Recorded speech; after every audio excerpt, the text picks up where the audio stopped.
The lights in the studio beamed down as the audience buzzed with anticipation. It was another night of the Marla Jennings Show, a talk show that had made a name for itself through its controversial host, Marla Jennings. A woman in her late 50s, she had built her career on provocative interviews, often crossing the line into offensive territory. Her smug smirk and razor-sharp tongue had earned her a loyal following, though many viewed her as a sensationalist who thrived on division. Before we start, smash the like and subscribe buttons for more updates. Tonight's guest was none other than Shaquille O'Neal. The basketball legend and media personality had been invited to discuss his latest business ventures, his philanthropic work, and his thoughts on the current state of sports. However, given Marla's reputation, many suspected that she had ulterior motives for inviting him. As Shaq stepped onto the stage, the audience erupted in applause. Towering at 7 feet, his presence was as commanding as ever. Dressed in a tailored suit, he moved with the confidence of a man who had nothing to prove. He took his seat across from Marla, his deep baritone voice offering a polite greeting. "Shaquille O'Neal, welcome to the show," Marla said, her smile tight and calculating. "Thank you for having me," Shaq replied, his expression unreadable. Marla wasted no time. "So Shaq, you've done a lot outside of basketball. Business, philanthropy, even a little entertainment. Some people say you've stretched yourself too thin. Wouldn't it be easier to just stick to what you know?" Shaq chuckled. "What I know is how to win, Marla. Whether it's basketball, business, or helping people, I put in the work." The audience applauded, but Marla wasn't impressed. She leaned forward, her eyes narrowing. "But don't you think there are some things that should be left to the professionals? I mean, take business for example. It's one thing to endorse a product, but actually running a business? That's a different skill set. You didn't exactly major in economics at LSU." Shaq remained calm. "That's true, but I had great mentors. And let me tell you something. Education doesn't stop in the classroom. I took my money, invested wisely, and learned from the best." Marla pressed on, undeterred. "Some would argue that athletes should stick to sports. When people see a former basketball player trying to be an entrepreneur, it looks like a gimmick." Shaq tilted his head as if he were studying her. "Interesting. So, what you're saying is that because I played basketball, I shouldn't expand into other fields? That's funny. I don't see anyone telling Elon Musk to stick to just one thing." Laughter rippled through the audience.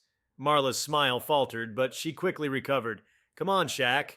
We both know it's different. Musk is, well, he's a businessman first. And I'm a businessman now," Shaq shot back, his voice still steady but carrying a slight edge. Marla shifted in her seat. It was clear she hadn't expected Shaq to be this articulate in defending himself. She decided to take another route, one that had always worked for her in the past. "You know, I find it fascinating how athletes, especially black athletes, always feel the need to prove themselves outside of sports," she said, her voice dripping with condescension. "As if success on the court isn't enough." A hushed silence fell over the audience. Some gasped, while others muttered in disbelief. Shaq's expression darkened, but he maintained his composure. "Let me ask you something, Marla," he said, his deep voice cutting through the tension like a blade. "Would you say the same thing to Tom Brady, to Peyton Manning, to any white athlete who went into broadcasting or business after retirement?" Marla's lips parted, but no words came out. Shaq continued. "See, this is what I don't get. When a black athlete expands beyond sports, suddenly it's trying too hard or not knowing their place. But when a white athlete does it, it's called ambition. Why is that?" The audience erupted in cheers. Marla looked flustered, but she wasn't done yet. She reached for a lifeline, hoping to regain control. Now, Shaq, don't turn this into a race thing," she said, waving a dismissive hand. Shaq leaned back in his chair, a smirk playing at the corner of his lips. "I didn't. You did." The room exploded in applause, with people jumping to their feet. The camera zoomed in on Marla, whose expression had turned to one of barely concealed frustration. She had spent years crafting her reputation as someone who never lost control of an interview. But now she was drowning. Desperate, she attempted to shift the conversation. "All right, let's talk about something else. You do a lot of charity work. Do you think that's your way of making up for the lavish lifestyle you live?" "Some people might say that's a bit performative." Shaq laughed, a deep, genuine laugh that only made Marla look more ridiculous. "Marla, let me break it down for you. I grew up in a community where kids didn't have much. I was one of those kids once, so when I give back, it's not for show. It's because I remember what it felt like to want and not have. If that makes people uncomfortable, that's their problem, not mine." The audience roared in approval again, and by now, social media was ablaze. People were tweeting about the interview in real time, calling out Marla for her racially charged comments. Clips of Shaq's responses were already going viral, racking up millions of views. Marla, sensing that she had lost control of the narrative, fumbled through the rest of the interview. By the time the show ended, it was clear that Shaq had not only held his own, but had completely outclassed her. The next morning, news outlets were flooded with headlines.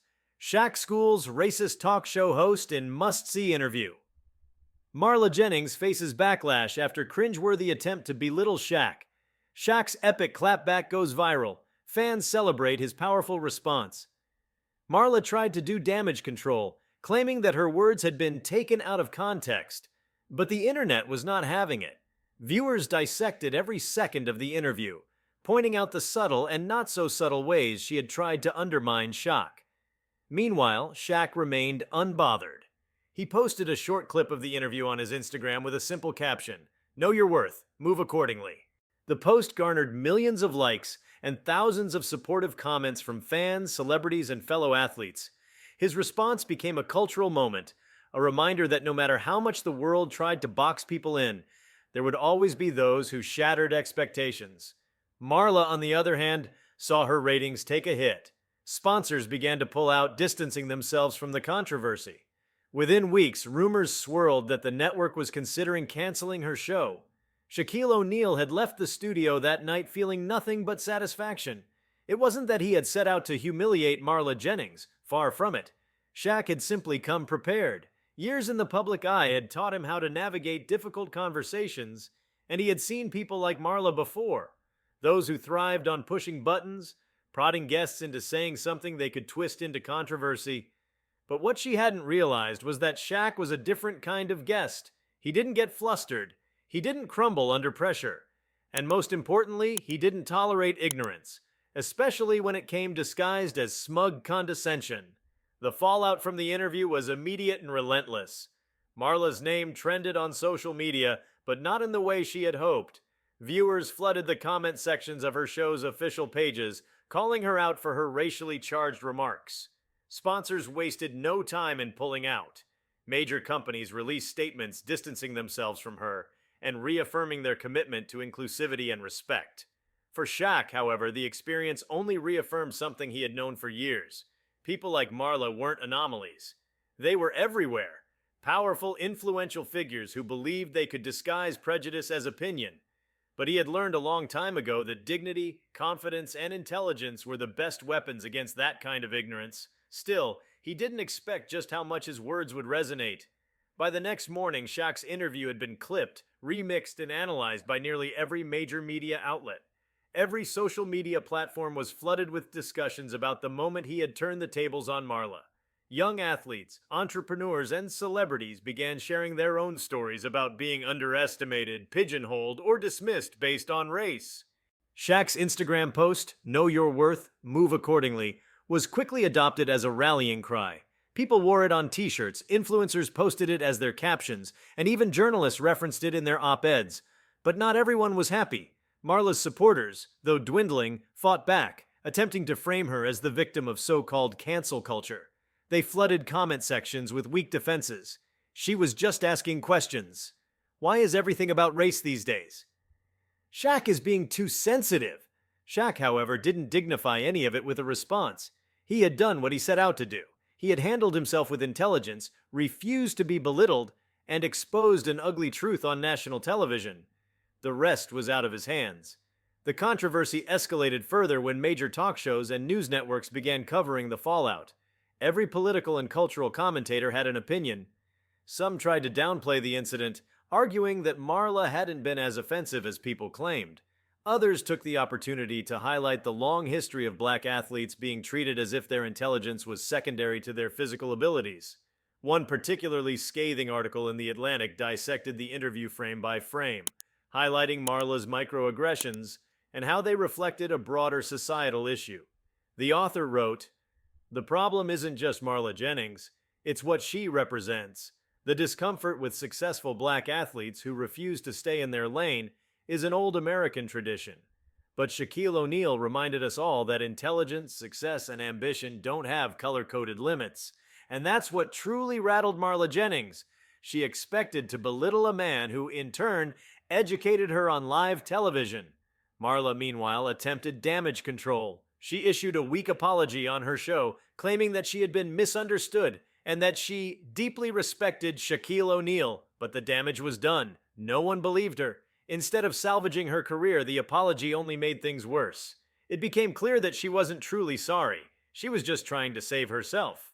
A few days later, Shaq was invited onto Good Morning America to discuss his reaction to the controversy. He appeared relaxed, dressed in a casual yet stylish outfit, flashing his signature grin as the host introduced him. "You've had quite the week, Shaq," the host said. "The internet is calling your response to Marla Jennings one of the greatest clapbacks of all time. How are you feeling about everything?" Shaq shrugged, a playful smile on his lips. "Man, I'm good. It's funny to me how surprised people are. This isn't new. People have been trying to put limits on folks for years." The host nodded. "Do you think Marla was intentionally trying to undermine you?" "Oh, absolutely," Shaq said without hesitation. "She thought she could box me in, make me look like I didn't belong in the business world. But I've been in the game too long to fall for that. See, the thing is, when you come from where I come from, you learn real quick how to spot people like that." The host leaned forward. "What do you think this moment says about where we are as a society? The reaction has been overwhelming." Shaq took a moment before answering. "I think people are tired, man. Tired of these subtle little jabs, tired of folks pretending like they don't see what's happening. And I think the reason this moment blew up is because a lot of people, athletes, entertainers, regular folks have been in my position. They've been talked down to, underestimated, made to feel like they don't belong. And when I stood up for myself, I think people saw themselves in that moment." The interview only solidified Shaq's position as more than just a basketball legend. He was a voice that mattered, someone who could use his platform to spark conversations beyond sports. As for Marla, her decline was swift. More clips from her past interviews resurfaced, showing a pattern of belittling black guests, cutting off their responses, and using racially coded language. Her employers couldn't ignore it any longer. Within weeks, her show was put on hiatus, though insiders confirmed it was a soft cancellation. The network wanted nothing to do with her anymore. The blow came when a former producer of the Marla Jennings show went on record with an exposé, detailing how Marla had a history of pushing racially insensitive narratives under the guise of controversial journalism. Marla Jennings had finally run out of places to hide. Meanwhile, Shaq continued to thrive. His businesses boomed, his endorsements flourished, and his influence stretched beyond sports. He received an outpouring of support from other black entrepreneurs who thanked him for challenging the tired stereotypes that had long plagued successful athletes of color. One night, as he scrolled through the countless messages of support, he saw one that stuck with him. It was from a young entrepreneur named Marcus, who wrote, "Shaq, I just want to say thank you. I've had so many people tell me I should stay in my lane, that I should be happy with what I have and not dream bigger. But watching you shut down Marla Jennings showed me that I don't have to accept those limits. I can be more. I can be great. Thank you for reminding me of that." Shaq smiled. That, more than anything, was why he did what he did. It wasn't about proving people wrong. It was about proving to others that they had the power to rise above. As he set his phone down, he thought back to something his mother used to tell him. "Carry yourself with dignity, and no one can ever take that from you." That night on the Marla Jennings show, he had done just that. And the world had taken notice. The days following the fallout of the Marla Jennings interview only solidified what had already become clear. Times were changing, and the old ways of dismissing and belittling successful black men and women were no longer going unchecked. Shaquille O'Neal wasn't just a basketball legend anymore. He was now the face of resilience against subtle yet systemic disrespect. He hadn't sought the role, but he embraced it. He had always been a man of integrity, known for his humor and easygoing personality, but the world had just witnessed something more profound, a side of Shaq that stood unwavering in the face of condescension and ignorance. But while the world cheered for Shaq's takedown of Marla, the real work had just begun. Shaq had spent his entire life setting goals and crushing them. From dominating the NBA to becoming a business mogul, he understood the importance of momentum, and now he saw an opportunity, not to revel in Marla's downfall, but to build something even greater. He was a firm believer in action over words, and if his viral moment had taught him anything, it was that young black men and women needed to see success outside of sports and entertainment. Days after the interview, Shaq held a press conference. It wasn't just any announcement, it was a game changer. Standing in front of a massive screen displaying his name, he took the podium and flashed his signature grin. "I appreciate all the love and support these past few days," he began. "But it ain't about me. It's about making sure the next generation doesn't have to fight the same battles we've been fighting." A murmur spread through the crowd. Reporters leaned forward, eager to hear what was coming. "I'm launching the Shaquille O'Neal Business and Leadership Academy," he announced, a program dedicated to teaching young black entrepreneurs, athletes, and students how to navigate the business world, invest in themselves, and build something that lasts. The audience erupted in applause. Shaq continued, his deep voice steady with conviction. "We're going to provide mentorship, financial literacy training, leadership development, all the things I had to learn the hard way. So the next time someone tries to tell a young black kid to stay in their lane, they'll have the tools to prove that their lane is wherever they want to be." The initiative was met with widespread praise.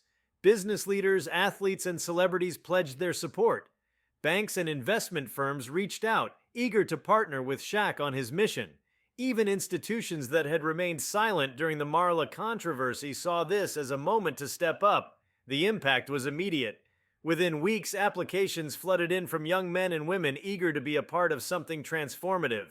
Many were first-generation entrepreneurs, eager to break into industries where they had historically been shut out. And as Shaq traveled from city to city, hosting workshops, speaking at schools, and meeting with students, he realized just how deep the need was. Too many young people had been told, either directly or indirectly, that their dreams were too big, that their ambitions were unrealistic. But now, with the right resources and support, they finally had a shot. Meanwhile, the television industry had its own reckoning to deal with. Marla Jennings was no longer the sole focus. Her entire network was now under scrutiny. Critics and media watchdogs began investigating how many other hosts had been given free rein to push subtly racist narratives under the guise of tough journalism. It wasn't long before other moments were unearthed. Clips of different talk show hosts patronizing black guests, dismissing their experiences, and downplaying racial issues. Social media demanded accountability. Networks scrambled to respond, issuing statements about their commitment to diversity and equality. Some fired controversial hosts in an attempt to clean house. Others quietly adjusted their programming to avoid backlash. But it was clear that the landscape was shifting. And then came the lawsuits. Several former employees of Marla's show came forward with damning accusations, detailing years of discrimination behind the scenes. Some black producers claimed they had been ignored, their ideas shot down, and their contributions minimized. One former employee even alleged that Marla had explicitly instructed staff to ask tougher questions to black guests than to their white counterparts. With mounting pressure, Marla's network finally made the inevitable decision. Her contract was terminated effective immediately. For the time in her career, Marla Jennings had been silenced. Marla tried to fight back, launching a desperate attempt to control the narrative. She booked an exclusive interview with a conservative network, claiming she had been the victim of reverse racism and woke culture gone too far. But this time, the world wasn't listening. The clip of her interview barely made waves, drowned out by the overwhelming public consensus that she had simply been exposed for what she was. No matter how much she insisted she had been misunderstood, the footage of her exchange with Shaq was undeniable. With her career in shambles, she retreated from the public eye. But for Shaq, this was never about her downfall. It was about something bigger. Despite the controversy, Shaq remained focused on the bigger picture. He wasn't just an athlete turned businessman anymore. He had become a symbol of perseverance and strength in the face of outdated stereotypes. One night, during a live Quanda on Instagram, a young fan asked him, "Shaq, if you could say one thing to Marla now, what would it be?" Shaq thought for a moment before answering. "I'd tell her that she gave me an opportunity. The comment section exploded with reactions. People were confused. Some thought he was joking, but Shaq shook his head. Nah, I mean it. She thought she was embarrassing me, but all she did was give me a platform to show people what's possible. She gave me the chance to stand up for myself, for other athletes, for young entrepreneurs who've been doubted. So yeah, I'd thank her for that. It was a lesson in grace, a lesson in taking even the ugliest moments and turning them into something powerful. Months after the interview, Shaq's business academy was thriving. He expanded its reach, opening branches in multiple states, collaborating with major companies to provide funding for young entrepreneurs. His influence in the business world had grown exponentially. More black investors, tech founders, and CEOs began publicly sharing their stories, inspired by his unapologetic confidence. Even former athletes took note. Players who had once feared stepping outside their comfort zones now saw that they didn't have to be confined to just one path. Shaq had set a new standard, one that declared there are no limits to what you can be. And as his academy's first class of graduates stepped into the world with new skills, new businesses, and newfound confidence, Shaq knew that the real victory wasn't in shutting down Marla Jennings. It was in making sure that no young black child ever had to question their place in any industry, in any room, in any world. Marla had tried to humiliate him, but in the end, Shaquille O'Neal had turned it into something greater than anyone could have imagined. And that was the true clapback, the kind that lasted long after the cameras stopped rolling. Months after the Marla Jennings controversy had faded from the mainstream headlines, the impact of the moment was still rippling through society.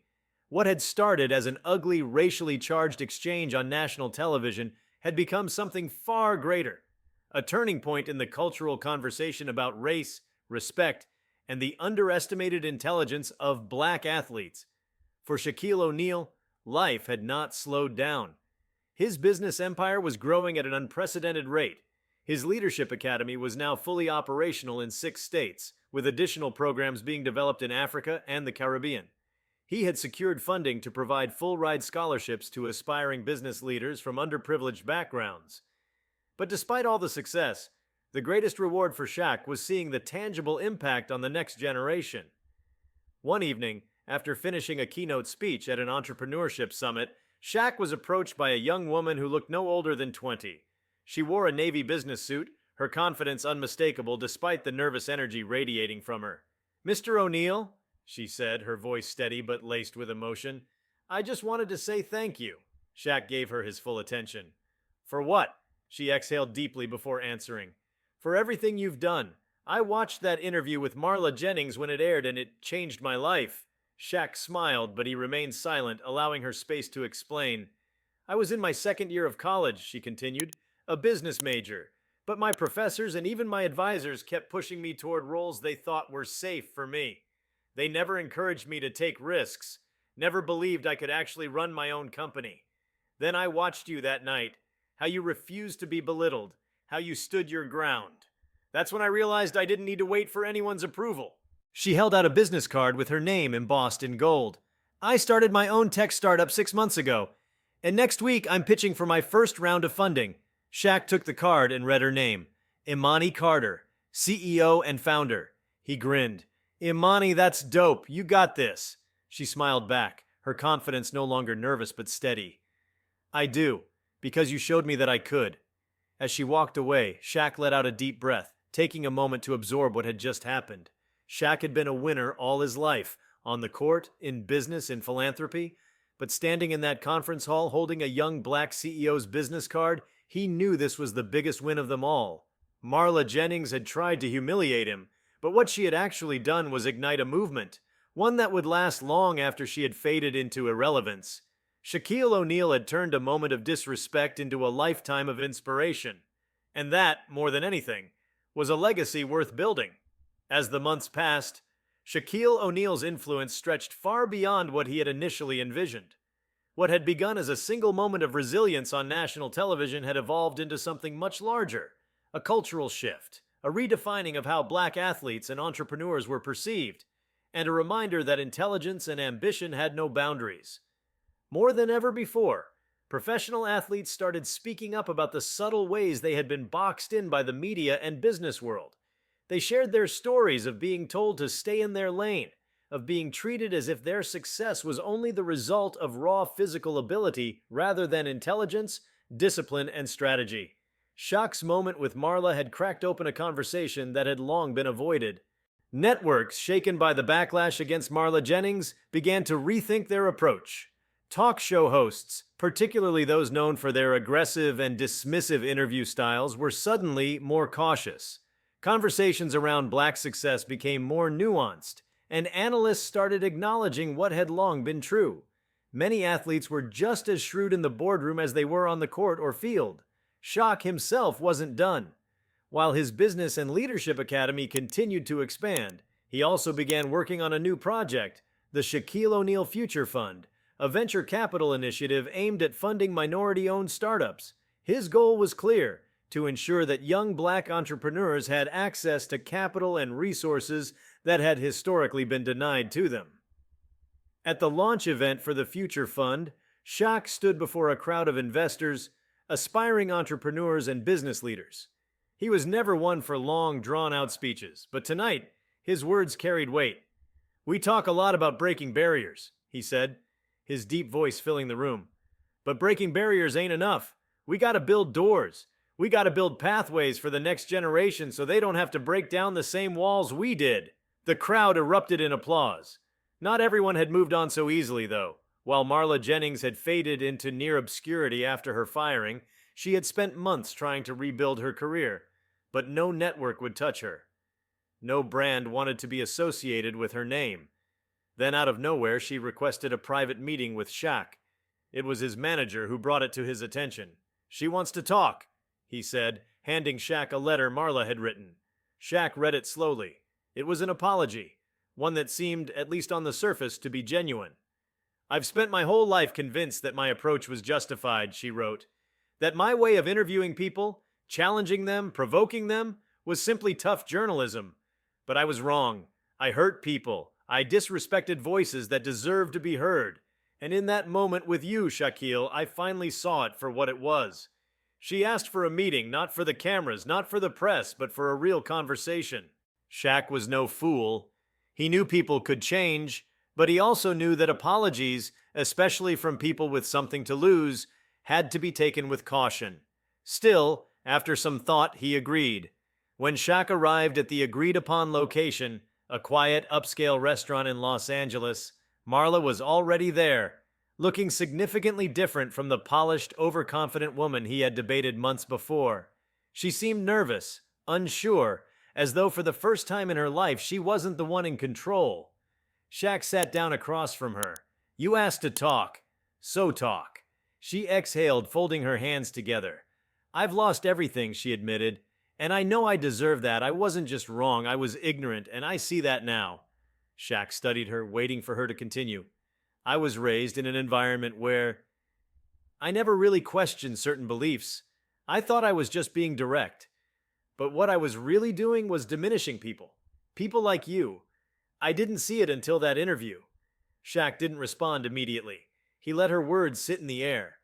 "I don't expect forgiveness," she continued. "I don't even expect you to believe me.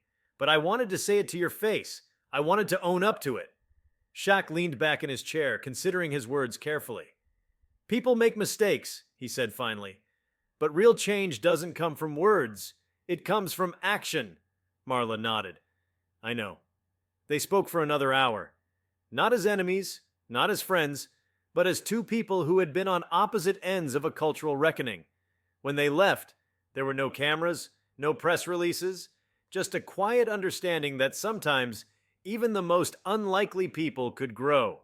Years later, when people looked back on the infamous Shaq versus Marla interview, they wouldn't just remember the clash.